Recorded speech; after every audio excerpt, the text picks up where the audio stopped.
Folks, welcome back. Happy Saturday. You might be out to brunch with your Aunt Susan. You might be at a quick stop at the Home Depot, but we are ready to put in that work here on the show where it's not wrestling with your conscience. It's not wrestling with your budget. It is wrestling with emotion. And tonight, pardonnez-moi, but we've got a PLE in France. So let's get a couple of my homies in here. We got Slick Saturday on his day. Happy Saturday, Slick. We got the Le Prophet, La Brian, and of course, the head of the table, Mike Harvey. Gents, Backlash Saturday, and we got 5 championship matches on tap. No messing around when we're in France today. Ladies and gentlemen, in case you are blind, deaf, dumb, stupid, or let's just assume in this case, poor, my name is Slick L, baby, and this is not the show where you're wrestling with your budget. You're not wrestling with your conscience. You are wrestling with emotion, brought to you by the premier gaming destination. No, sorry, what was the question? Who is this guy? I mean, what the hell, Prophet? Come on, we need a better Like start no than told that. your intro, Maniac. What is with that? All right. He acted all right. like I didn't even do an intro. I love it, but Prophet, I am the Prophet, and this is my show. What the fuck? Why is it in English? Je suis le prophète, et c'est mon émission. The intern, right, man. The interns are really screwing up around here. You just got All right. exposed, dude. Who's that guy on AEW that you're? Why are you talking? One more time, because Why are you talking? One more time, because Je Parthy suis talked le during it. prophète, et c'est mon émission. Okay. I am the Say- prophet, say and this it is yourself. my show. And another one. I got another one for you guys. Okay, Je here we suis go. juste ici pour ne pas recevoir d'amende. I'm just here so I don't get fined. Okay, all right. I So don't you're mind your that. Parthy, translator, Parthy, too. what's your excitement level? Or sorry, I'm sorry, Profi. What's your excitement level 1 to 10 for Backlash today? I mean, it's got to be a 10. We're in goddamn France. It's goddamn France for what we're talking about here. Come on now. I will say, I don't know if a 10, but the crowd could take it to a 10, Parthy. They were looking like they're on point and looking like it could be a crazy event for the afternoon American crowd here. You would think they haven't seen a live wrestling show before, and it's their first time to be live with all these the wrestlers, the theme songs that they get to hear, the entrances they get to see. It was basically karaoke night in France. It was. They were getting after it. So speaking of which, let's get after it. But first, we do have to update on the picks percentages for the crucial Wrestling with Emotion here. We take a lot of pride in our picks, so let's get them out here. Parthy still leading the way at 81.8%, but right behind him, it looks like the intern got some capitalization issues, but Slick at 80.4%, right on his heels, like only a couple picks behind. Ernie bringing up the rear, 78.3%. Rob Ryan climbing the rankings, 132 and 43 at 75%. McAdoo at 71.1%. You got me right behind Rob at 74.8%. And then you got Dwayne, Mike, all around 70%.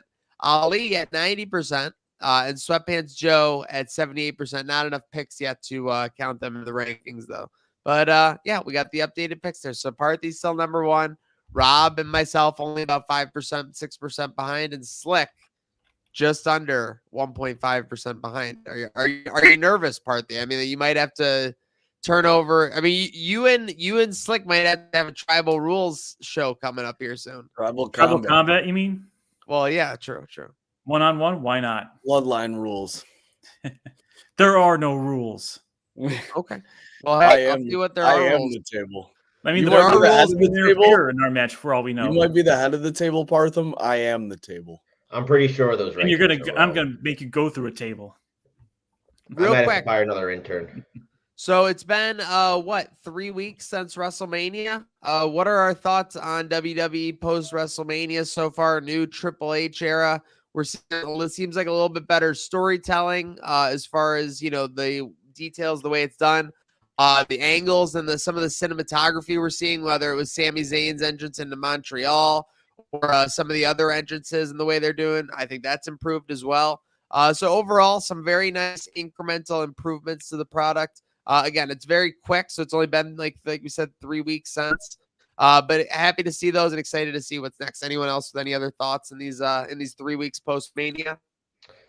I mean, we got to talk about the bloodline, the newly formed bloodline. We all thought that the bloodline was dead the last WrestleMania, and look what they're doing now. It's a completely different bloodline. We saw last night Heyman saying he hasn't talked to Roman since WrestleMania. He doesn't know who the tribal chief is. What the hell is going on in the Samoan family right now? I mean, yeah, wow. The Samoan family. That Partham, thoughts?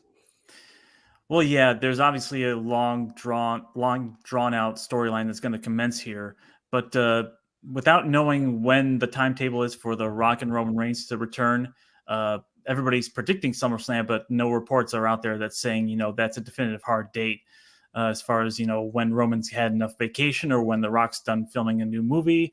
So we don't know how long this is going to play out, but it's definitely playing out, and there's definitely some intrigue and mystery, and it's definitely WWE's currently most, I would say, intriguing storyline, only because there's not really much they can do until they lock down the draft pools, the draft rosters on Monday night after this PLE happens, because there's not much they can do as far as storylines until they know who's going to be on what roster and they're set that way. I will say, speaking of the Triple H era post-Mania, I've been a fan. I like the stock they're putting in Cody with this title. And this PLE does define his reign in a way. First title defense on a PLE. But one thing I wasn't a fan of post-Mania Triple H under control was the draft. I think they did a better job constructing the draft, making it feel like a big deal, but the picks were just not it. It just did not feel like an important draft to me in terms of how they were picking superstars and the order in which they were doing. I understand the whole theme of protecting your roster, but I think they could have done a better job in terms of the order and the pick selection for that matter. But other than that, I really haven't had much to complain about Triple H era post-Mania. It's the first time I've actually been able to watch Raw for 3 hours straight in a very long time. And as a wrestling fan, that makes me very happy. That's a fair point. Blaine, well said, Slick Rooney. With that said, we're getting into Backlash. I do agree this event and this first defense, the kind of how we've gotten here, does kind of define Cody Rhodes, international with the title, everything like that, taking it to a new level. Did Roman ever, how many times did Roman defend it overseas? We got Clash at the Castle. You got the Saudi defenses. Was that it? He didn't do it in Puerto Rico, so that was off. He didn't do it in Australia. Yeah, might be interesting.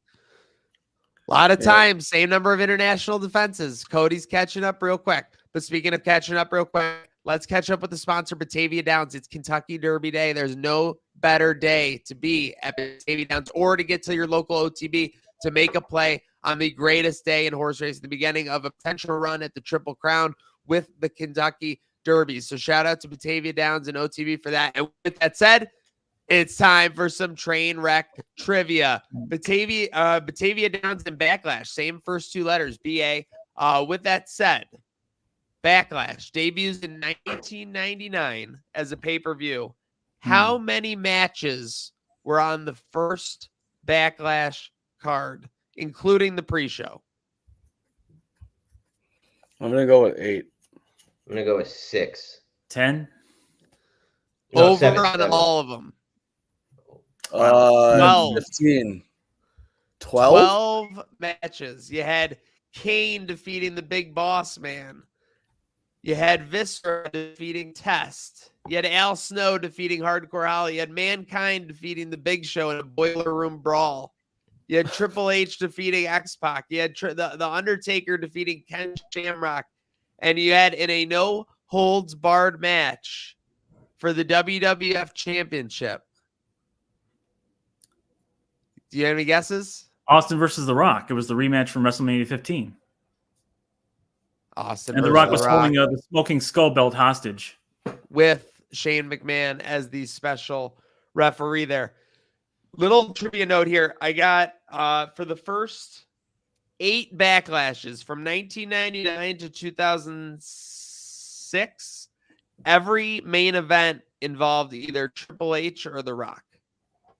Wow. That makes sense because typically back in the past with Backlash, they would do just rematches of WrestleMania, and they were probably on almost every WrestleMania. So at the 2017 Backlash in Rosemont, Illinois,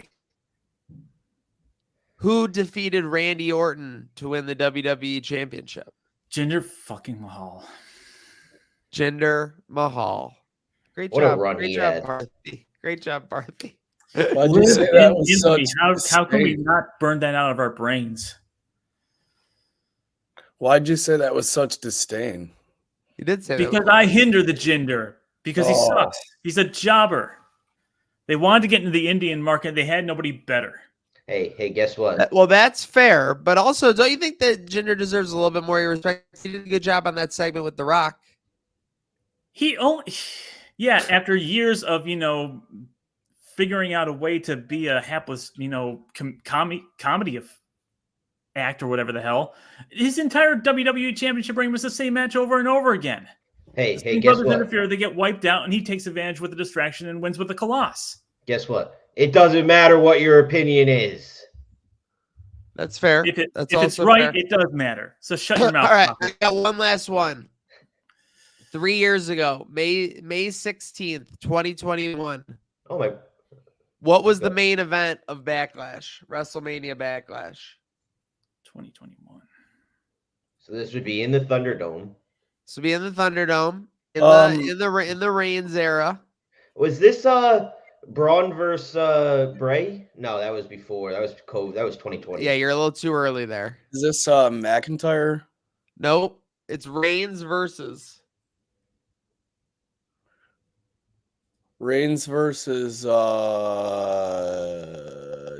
Daniel Bryan? No. Edge?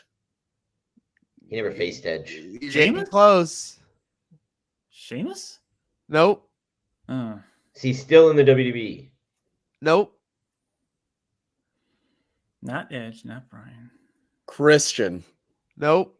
Christian, bro, come on. You said close.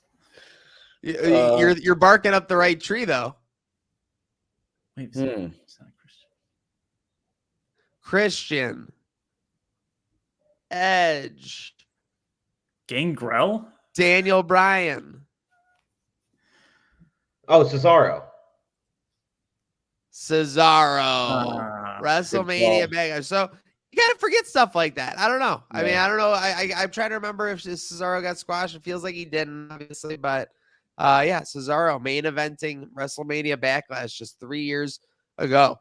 So with that said, speaking of main events, we have a lot of matches that could be a potential main event in this card because obviously we have 5 championship matches. That was what was listed on the Wikipedia page for the event. I don't see any other pre-show matches or anything listed. So with that said, let's get into it here on the panel. Actually, I'm sorry, not 5 championship matches. I misspoke. We have 4 championship matches and basically a blood feud going on between the Bloodline and Randy or RKO. So with that said, let's start it off with the tag team match for the WWE Women's Tag Team Championship. We have the Kabuki Warriors of Damage Control, who are kind of in no person's land as far as a faction now that Io Sky no longer has the titles. Facing off against Bianca Belair and Jade Cargill. Speaking of super over, both were big time over last night at the SmackDown event. So with that said, Parthy, why don't you start us off? We'll go around the horn here. What do you have happening when the Warriors face off against Belair and Cargill? I mean, Damage Control is kind of on the downside of their run here. Bianca Belair is literally the #1 overall pick of the WWE draft, and they're putting a rocket on the back of Jade Cargill. So this is pretty cut and dry. They're going to put a title on Jade Cargill and another one on Bianca Belair because she's pretty much the most, if not at least top 3 popular women's acts in WWE. So I say Bianca and Jade are going to take this. They're going to win the titles. Yeah, you're not with the momentum that Jade has, and obviously Bianca has been on her back with her. It's a new era in WWE. We're gonna get obviously more title changes, and why not give both AEW stars in their day titles? So Jade and Bianca as the AEW star, Cody. That's what I'm talking about. Okay. I was confused. Um, I really don't think Jade needs to be paired with Bianca here, or necessarily vice versa. Feels a bit forced to me, and I don't think they need this spot over established tag team like the Kabuki Warriors. But with that being said, I think it's going to happen. They're both super over, and this just feels like an excuse to get Jade more ring time on TV to eventually prepare her for a singles run, which is not a bad idea, pairing her with the EST. So I'm going to go with Bianca and Jade here. As much as I don't necessarily want them to win, I'm going to go with them. Yeah, this is actually as much as Partham loves to talk about it, this is like almost the classic WWE playbook when you have someone that they look as a little bit of raw or bringing into the system or et cetera, et cetera. You tag them up with a veteran or proven, superstar. You kind of have them go on a tag team run so that way, you kind of can see it. I'm not, shit talking to her. Like, this is a great point for your AEW versus WWE, just truthfully. Jade Cargill hasn't done anything differently in WWE that she did in AEW. She's actually presented in basically the same way. She's presented as like a mega superstar, and when she comes in the ring, just dominates. Absolutely no effort, like really needed. No, kind of resistance there. But at the same time, WWE just has a way of making it shine. And so Jade Cargill's obviously shining here. I do expect them to win the tag team titles, and then inevitably, what is it going to be? Is it going to be a matter of 3 weeks? Is it going to be a matter of 3 months? It'll definitely be somewhere in that timeline. Belair and Cargill will eventually butt heads and start a feud where they'll go head to head for probably a month or two. You can keep Cargill outside of the title picture as well by doing that. And ultimately, one thing to remember is the women's tag titles are the only championships that can float between shows, so they can maximize Jade Cargill's exposure that way. That's a good point. Good point. I feel like that's the table. I feel like that potential match too has SummerSlam written all over it. If you can drag it out that long. Yeah. Oh yeah, for sure. I mean, like right now, so what? We're 90 days away from SummerSlam, so it's gonna be you easily do it 4 to 6 weeks with them as a tag team, or 1 to 2 months with them as a tag team champions. Then you have them lose on a miscommunication, Belair frustrated, or Cargill like thinking she's too better. I don't know. That it would be very interesting to see where they go. Cargill's obviously a face, but it seems to me like she could easily be like Brock Lesnar status, where she's heel or face, doesn't really matter. She's just gonna get cheered no matter what. It'll be interesting how they avenue Bianca in that feud as well, because she's only ever really been a big time face. But if you saw SmackDown last night, she still was having a little bit of frustration having to tag with Bayley because of her past with damage control. So there's still a little bit of a resentment there. And I don't know if that might lead to a Bianca heel turn of all things. She's basically the John Cena of their women's division. But we thought that was going to happen already when Street Profits turned, and that never did. So I think they're going to keep Bianca face. It would be the smart idea. I don't think she's gonna do any outrageously like heel things, like attacking people in the parking lot or anything like that, or breaking into anyone's house. But I don't know. Yeah, I think she can just do whatever she wants. She's gonna get cheered no matter what. Speaking of getting cheered no matter what, you'd have to be missing the message if you thought that this wasn't over everywhere. We are yeeting left and right. Singles match for the World Heavyweight Championship. We got Damian Priest's first official defense as the World Heavyweight Champion against the Yeet Master Jey Uso. This is a progression of the character in itself that, what was it, a year and a half ago? We were at, not a year and a half ago, 9 months ago, we were at SummerSlam. And Jey Uso was having his first championship match. Now he's having the first championship match after WrestleMania for one of the big belts. This World Heavyweight Championship match with Damian Priest. I think that these two could really probably put on a really good match. I'm thinking of Jey Uso as just like a slightly heavier Bad Bunny, based on what Damian Priest was able to do at Backlash last year. So with that said, I think this will be a banger, but ultimately, and unfortunately for main event Jey Uso fans, Damian Priest needs to kind of go on a run here and legitimize this title reign. So Damian Priest is going to win this one. Slick, what do you got? Yeah, similar to you, I think Damian Priest is going to retain, legitimize the reign. Jey Uso doesn't necessarily need this title. He's already over like a rover. You saw that French crowd last night. I mean, they were popping for anything, but man, that day one, just me, Us. That's some crazy stuff. So I think they can go plenty of ways with Jay. He doesn't need the title, and due to Judgment Day interference, Damian is going to retain. And yeah, it'll be interesting to see where they go with the reign from there and Judgment Day shenanigans, because those are already plentiful.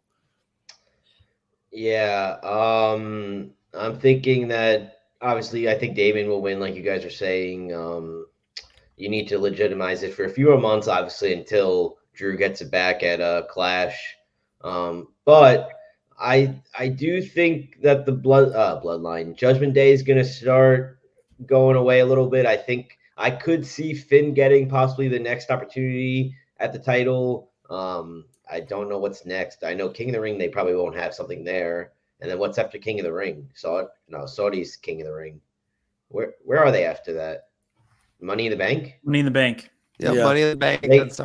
They could have a Finn Damian there, but we'll see. But with Jey Uso, I really do think they need to get a title on him sooner rather than later. I don't know what title that would be, but I don't think you can keep calling him main event Jey Uso if he just keeps losing in the main event. I love Jey. He's going to always be over, but with the name, you got to get a title on him sooner rather than later.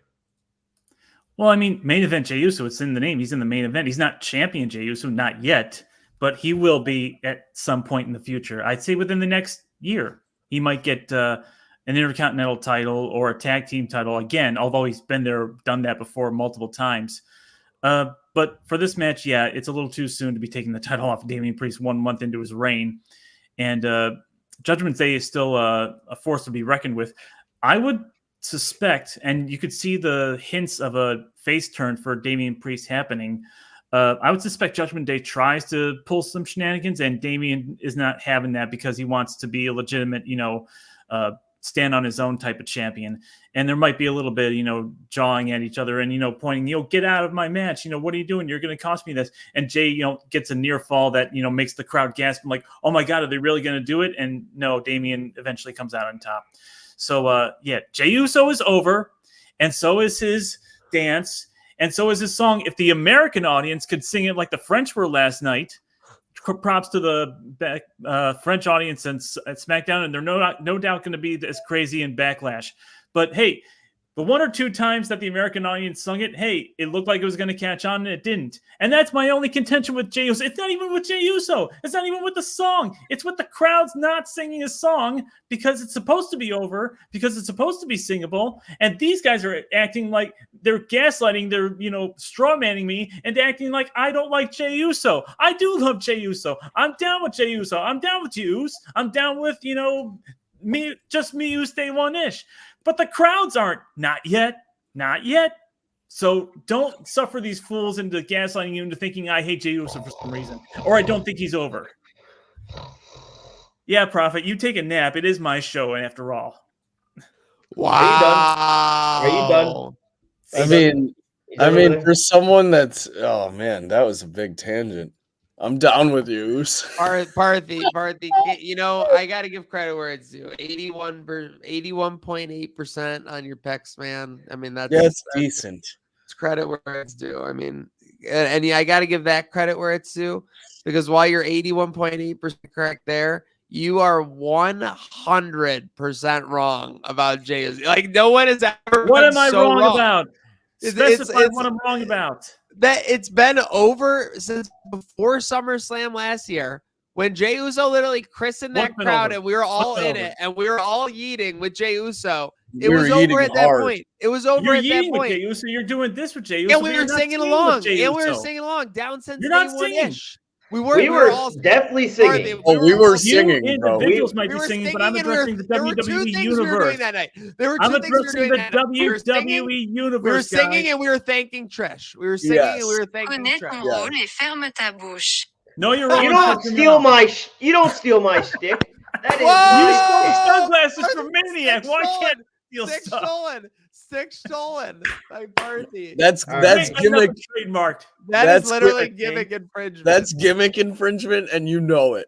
That is All unbelievable. right, his mic's getting muted. All right, yeah.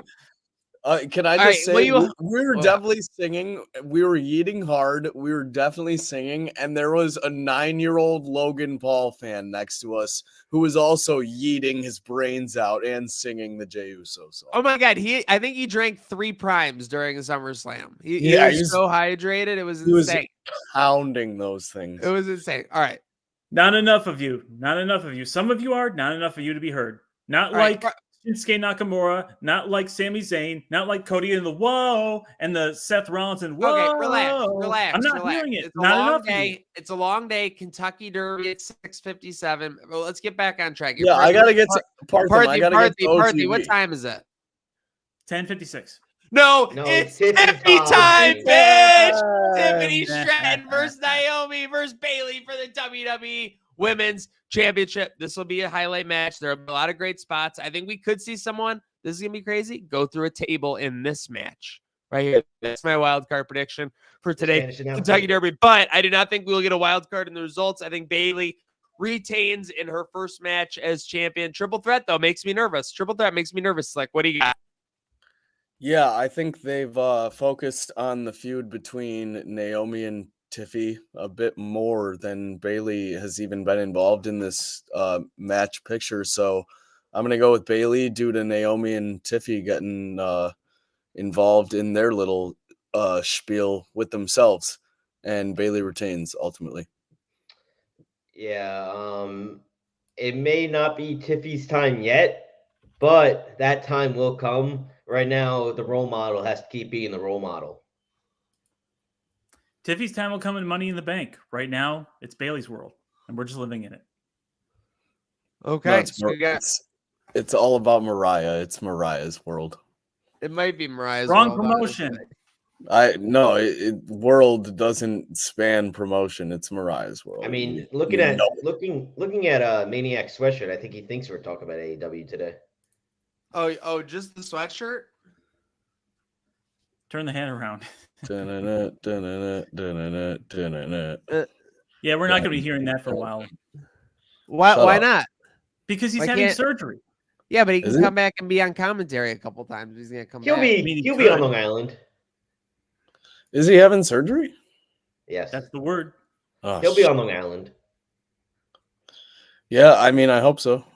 Shit.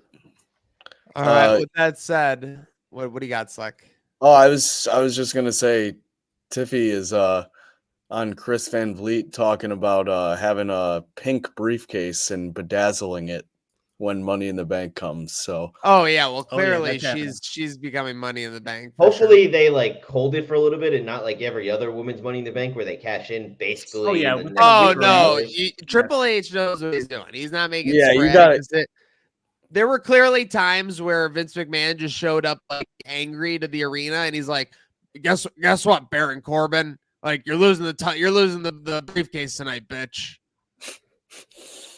Okay, with that said, and all that taken into note, we got RKO, which by the way, I was sleeping on the branding. The shirts are pretty sick. Randy Orton and Kevin Owens versus the Bloodline, Solo Sikoa and Tama Tonga. So, I mean, I must have missed it. Like what makes Tama Tonga like the new like, crazy enforcer? I thought this was Solo's role. I thought Solo was supposed to be like the crazy enforcer role. But then what did they realize that he just lost too many matches when he went like 0-30 and they couldn't do that anymore? Well, he's now the tribal chief. Remember, he was next in line. Yeah, but like Solo's not really the tribal chief. He's Yeah, acting tribal chief. He's like the interim tribal he chief. beat John Cena, who's like that's like beating like Rafael Nadal like right now. how do you go from losing like every match in a year to being the tribal chief? I I don't thought like I thought when they did the show after WrestleMania and Paul Heyman was like, wins and losses matter here. I thought he was saying that to Solo Sikoa, like it's not like house shows anymore where you're like losing every week, like you have to win like on TV. But apparently they're talking about Roman losing one match in like 3.5 years. Yeah. Yeah, it's a bit Well, ridiculous. once the Usos lost the tag titles last year, they were pretty much, in the doghouse. They were in the doghouse. I give you that. And I think everyone's saying they've done a good job presenting Tama Tonga, but saying like he's this insane, like indestructible force after these couple showings to me is just a bit like sugar coated. I I mean, wouldn't say like he's indestructible or they're presenting him like that. They're just presenting him as a savage. But yeah, they're I like what they're going for. I just think it's exactly like saying though they're just missing the mark a little bit. Like I love the angle that like he's so angry at Kevin Owens he just rammed his car into them. But if they were really angry, like why are the cars just out in the parking lot like with nobody standing around them? Like wouldn't they have been fighting or something like that? Something like that. I do like the angle how they went off air last night, how they were just fighting. Again, I think we're back to a little bit like when it comes to the backstage segments, like chaos and a little bit of craziness with Triple H, especially with the storytelling, with what's happening in the background and stuff as well. So I'm happy about that. Yeah, the background foreshadowing has been A1 since Triple H has taken over. I will give it that. Shout out to Living Dom going to the and well, that was the one thing about the Attitude Era too. It sounds crazy, but like right now, there's almost a tunnel vision where when someone gets like a championship shot, like they're the only one who interacts with the champion or things like that. And one of the great things about the Attitude Era was you would just have like random people in the back, like interacting with like champions and stuff like that. So it made the show a little bit more entertaining, a little bit more of a wild card. But speaking of wild card, of course, so we got a little off track there though. With the match, Parthy, why don't you start us off and we'll go around the horn here, up the ladder, I guess you should say, Sure. on Wrestling Motion. Oh no, I just Mike Wazowski'd you. Tag team match, deserves Randy it. Orton and what happened? I said he deserves being Mike Wazowski. Okay, that's fair. He does deserve Whatever, it. you can still hear me, and that's all that matters. Randy Orton and KO Not versus the badly. Bloodline. Who you got, Parthy?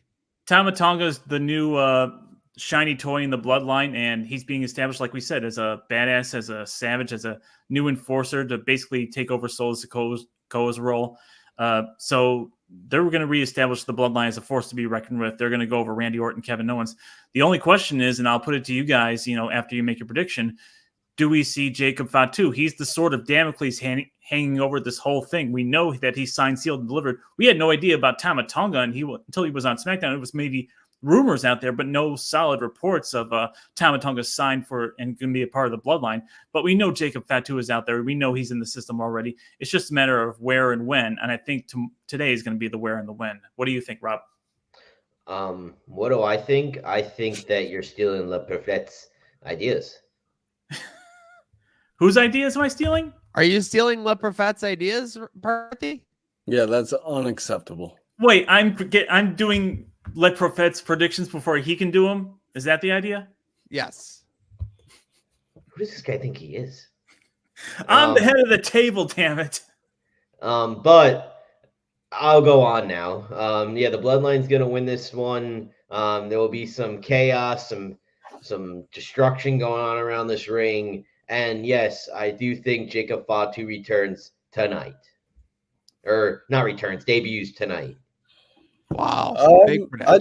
I just can't see the spot being France. I can't wait for Jacob Fatu to come in. I feel like they save it for SmackDown or something, a live show in the US. I don't know why. It just seems a bit.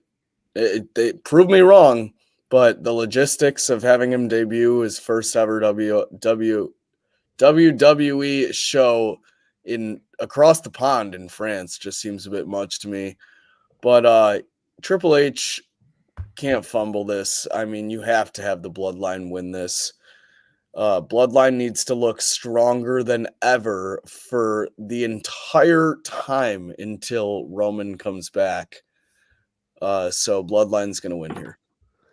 Yeah, they're gonna look strong in this match. They may have to do something shady or something at the end to win it, just because obviously this is KO and Randy Orton. I mean, you can't just have them like get squashed or anything. But with that said, you're absolutely right. Bloodline needs to win this match. They need to get momentum for when Roman comes back. You can already tell they're salivating. They're getting we want Roman chants. A month out from WrestleMania. That shit's gonna be cinematic when he comes back as a face, ultimately to face what will likely be a super heel bloodline, with probably reluctant Paul Heyman almost being like a hostage within the crew. So yeah, bloodline, Tama Tonga, Solo Sikoa probably hits like 18 Samoan spikes to finally get the job done. But the bloodline wins tonight, and that means it is main event time, folks. Main event tonight is the Kentucky Derby. If you're about, make sure you're getting to Batavia down to your local OTB to begin on the action. Batavia down is more, lots more. I'll definitely be heading to OTB right after we get off the air, personally. Before we move on, Maniac, do you think Fatu debuts? Here's the thing. I've been hearing this guy's name for a couple of months now. Because they've been talking about bringing in one more to the bloodline. They've obviously been bringing in Tama Tonga. I don't even know anymore. I'm kind of like numb to it. I don't know a lot about this guy, Fatu. I know they signed him, et cetera, et cetera. So clearly he's waiting in the wings. I don't know if he's coming here. One thing that I do want to nitpick before we get to the main event, and I did want to make this point. I'm a little disappointed. And listen, I'm sure there's stuff behind the scenes that I don't understand that goes with all this. Little disappointed that there's no U.S. title on the line tonight. In France would be cool, and Intercontinental title. Yeah, Intercontinental is definitely a big fumble. I feel like, especially with Sammy too, being a This French crowd, Canadian. like I feel like sorry, it's like not to jump back in your point, but yes, Intercontinental title. Any chance you're outside of North America should almost be a guaranteed defense. Yeah, and especially with how over Sammy is, just defeating Gunther. He's French Canadian. I mean, you had KO talking to the French crowd in French last night. It would just be a layup, and so it's a bit surprising. For Yeah, sure. and it's not like he doesn't have a feud right now. He has a feud with two different guys. They could have easily made a triple threat match. Yeah, it's a bag fumbled there. Maybe they didn't feel a match. I mean, Sami Zayn's been having good matches with Bronson Reed. They felt maybe it was overkill. Maybe they went to the well one too many times. Maybe they didn't feel Bronson Reed was ready for a PLE spotlight, which I don't necessarily agree with. Yeah, and again, it's not, it's one of those things. I nitpick it when it happens in the chat. It's like, I feel like if Tony Khan was in charge of WWE and we were like, oh, why is the Intercontinental title not being defended in Europe, basically? Like, Wayne would be there would be good. But on this side of things, when we're talking about it like this, Triple H, like, okay, there must be some reason. Like, I mean, the Sami Zayn must be like getting rest or must be like getting like, some time off.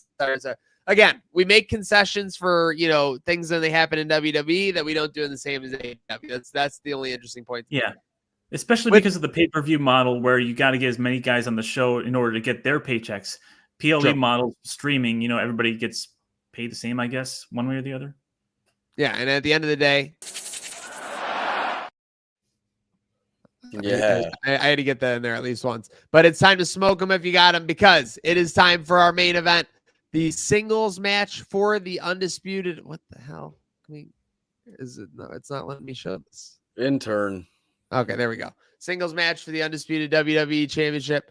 Cody Rhodes versus AJ Styles. Again, a first defense, common theme for this show, as we've seen, obviously. With that said, this should be a banger. I mean, right? I'm thinking that we are penciled in here, gents, for 25 to 30 minutes. I think we're going to see something out of AJ Styles we haven't seen in a minute. I think we're going to look very close to him winning. I think there will be a crazy crowd spot somewhere in this. Ultimately, Cody Rhodes retains in about, like a 25 to 28 minute match. But again, should be a very classic match. If you remember, when Reigns had one of his early championship runs, they ran him against AJ Styles twice in the year that AJ Styles debuted with WWE. I think it was 2016, and they were both bangers. So I think this should be an absolute banger. Slick, what do you got? Yeah, as much as they've put Cody on a pedestal lately with this title since he's won. I think the presentation they've given for AJ Styles leading up to this match has been incredible. Just the behind the scenes training footage and stuff. And AJ Styles, it looks like in the best shape maybe of his life. This will definitely be a banger.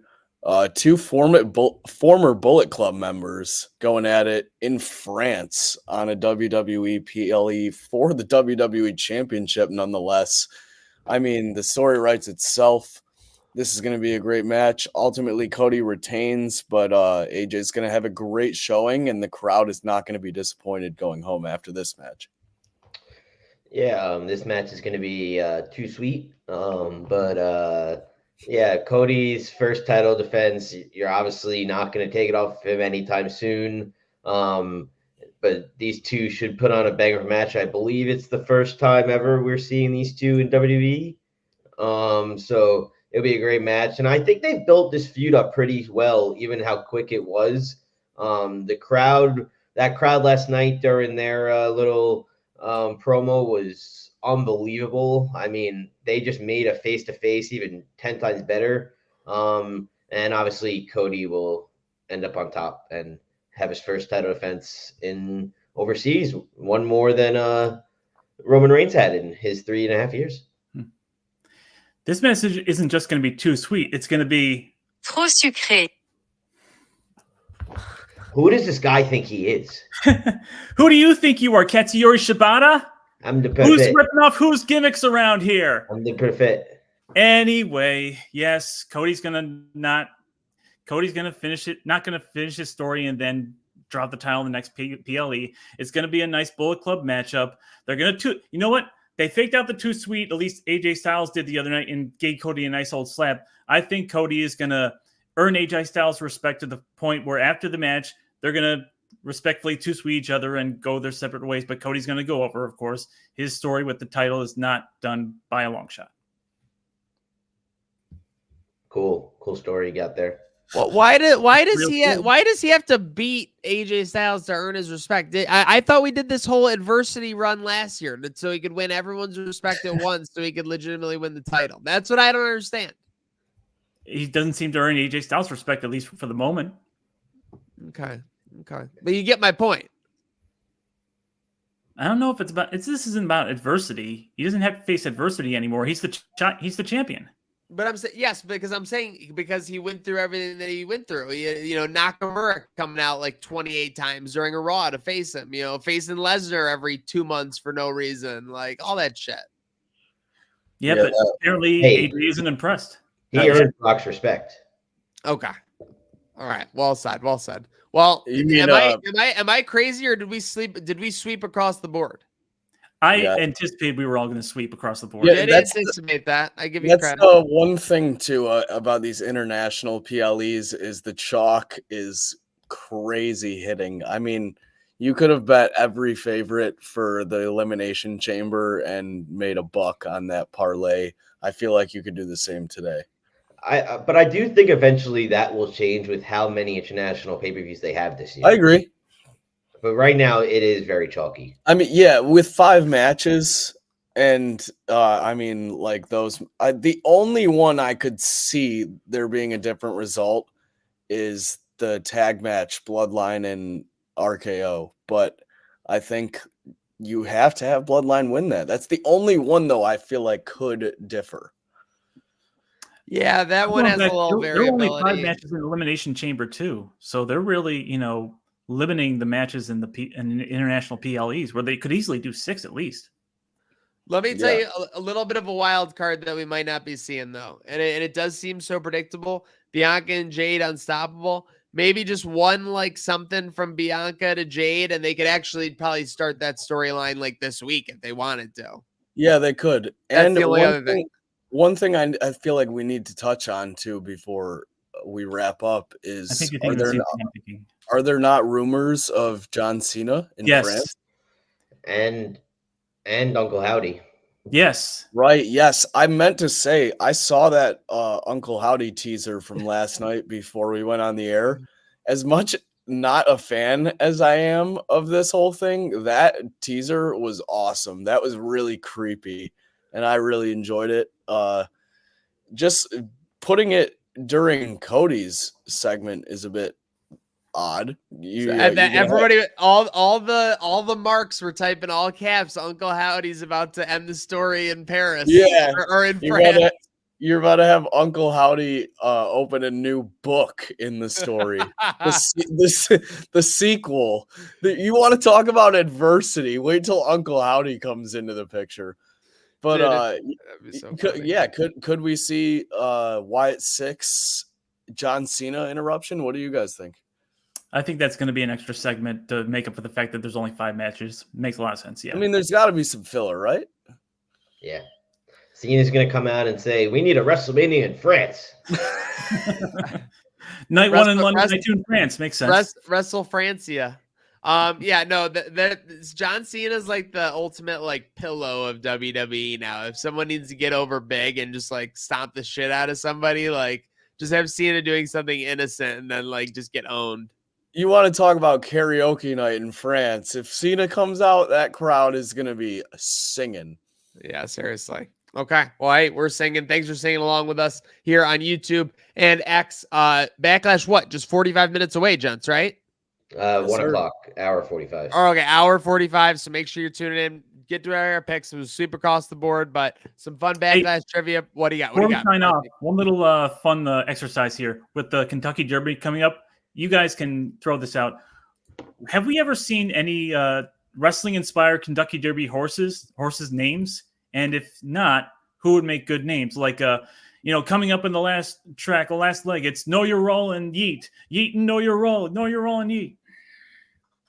Well, that's actually, that'd make for some Reginald. Reginald is a great horse and wrestling name. American Nightmare is that would be an iconic horse name. Oh, that would be. I feel like that, there's definitely been something like that. Definitely, I feel like the Undertaker has definitely like had like a horse name. Oh, you gotta have the Undertaker. I was just gonna say that's a layup. The Undertaker is a horse. Yeah. It can't be the direct names. It has to be like the nicknames, like Dead Man or Phenom or something. Okay, like Bartham. I'm nitpicking. All right. Oh, Heartbreak Kid. Kane. Nature Boy. Nature Boy would be great. Devil's Favorite Demon. Yes. Rated R Superstar. That would be sick. That would be sick. That would be pretty cool. All right. There's some cross branding Triple H has got to get on right now. The Rated R Superstar has a horse. I'm not gonna say it. Let me see. Let me just see real quick before we sign off. I know we're just minutes away here, but let's see if there's any gambling lines for Backlash yet. It's got to be all like minus 1,000 across the board. Let's parlay them all together and throw. Nope, it's just Royal Rumble next year and Money in the Bank for this year. Right now, Money in the Bank for this year, we got LA Knight as the favorite, Dom Mysterio right behind him, Sami Zayn right behind them, Jey Uso right behind them. Got Gunther as well. Mysterio with the briefcase. That would be fun. Dom Mysterio is Dom going to be cleared by then? Who cares? I think they gave him 6 to 8 weeks. Dom Mysterio. Yeah, who cares? Like I'm saying, he could do one of those things where he just comes out in like the middle of the match and wins or something. Yeah, Tiffany Stratton though, even money. It's either Tiffany. There's 3 like big like PLOA favorites for Money in the Bank. Tiffany Stratton at even money, Chelsea Green at plus 180, and then Jade Cargill at plus 250. Chelsea Green being up there is kind of crazy. Yeah, it is crazy for sure. I wouldn't see them putting. I mean, they're putting a rocket on Jade Cargill, but not a singles rocket just yet. She could be next year's women's Money in the Bank winner. I could see that if she progresses far enough. She could be next year's Royal Rumble winner. No. Slick, you got to know the progression. Next year, she's going to eliminate like 12 women from the Royal Rumble. Like that's going to be, or she's going to be the longest one to last. She'll do some type of metric that's like the greatest at that point. And then, she's got to climb it up. Okay. Yeah, thanks. Yeah, I'll let you know, just like I'll let everyone else know that they can get this podcast anywhere they can get all their podcasts. So make sure you're following along every week as we wrestle with not our budget, not our conscience, with emotion, folks. Backlash is just 100 minutes away, so stay tuned because say Backlash.